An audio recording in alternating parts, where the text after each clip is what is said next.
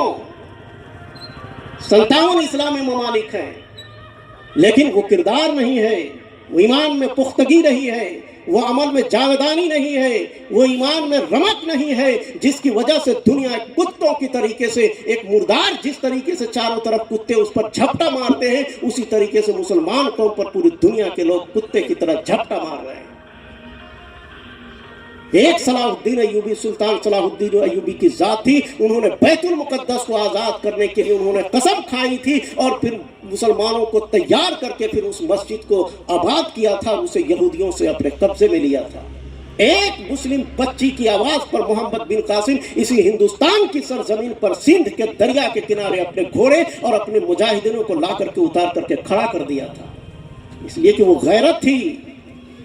آج تباہ ہو گیا لیبیا، سیریا تباہ ہو گیا، فلسطین تباہ ہو گیا، غزہ تباہ ہو گیا، کون سے گیا بچانے کے لیے؟ ہم، آپ، کون ملک اس کا ساتھ دیا؟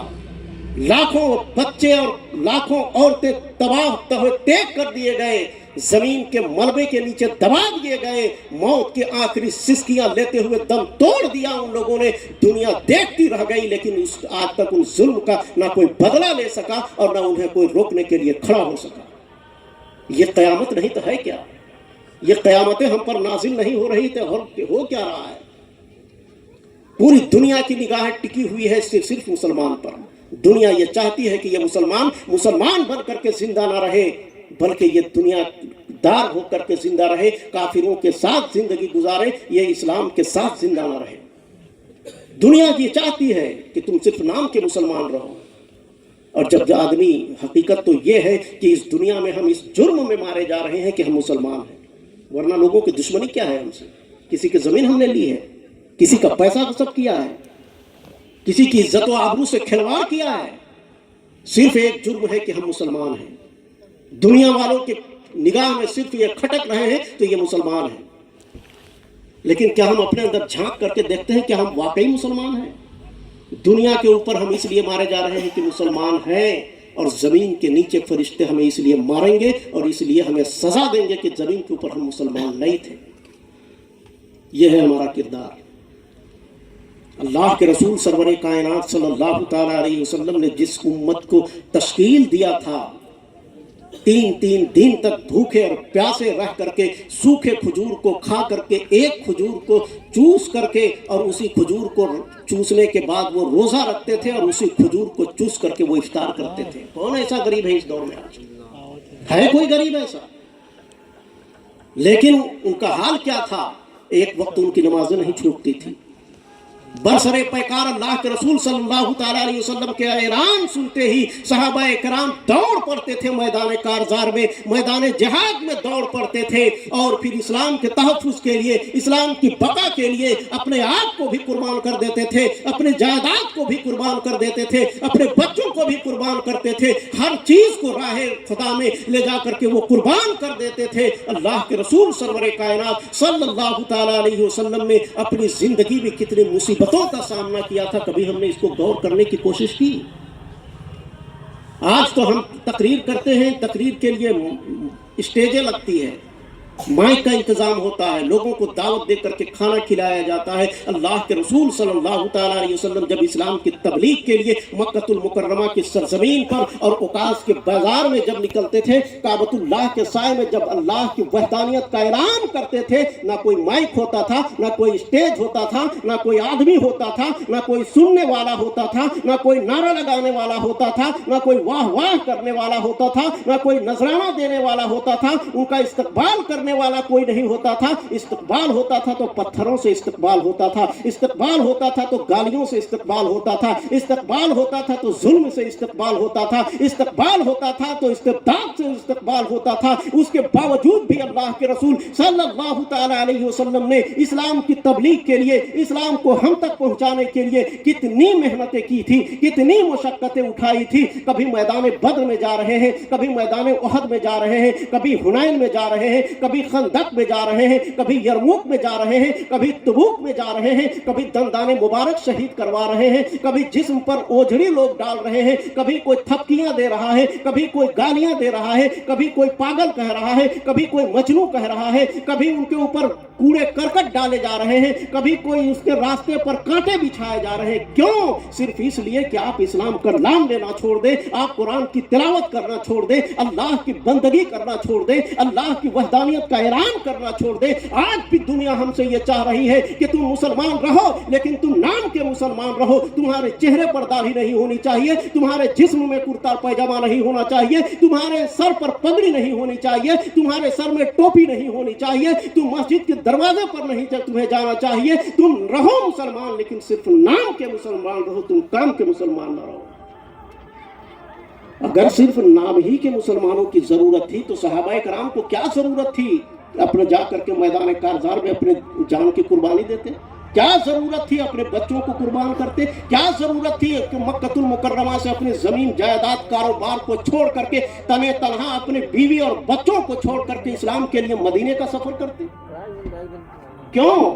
صرف اور صرف اس اسلام کے لیے، صرف اس اسلام کے لیے کہ اسلام ہمارے قوم تک پہنچ جائے، آنے والی نسلوں تک اسلام پہنچ جائے، اور جب اسلام اس قوم تک پہنچ جائے اور لوگ اس دامن سے وابستہ ہو جائیں تو پھر مکمل طور پر اسلام میں داخل ہو جائیں۔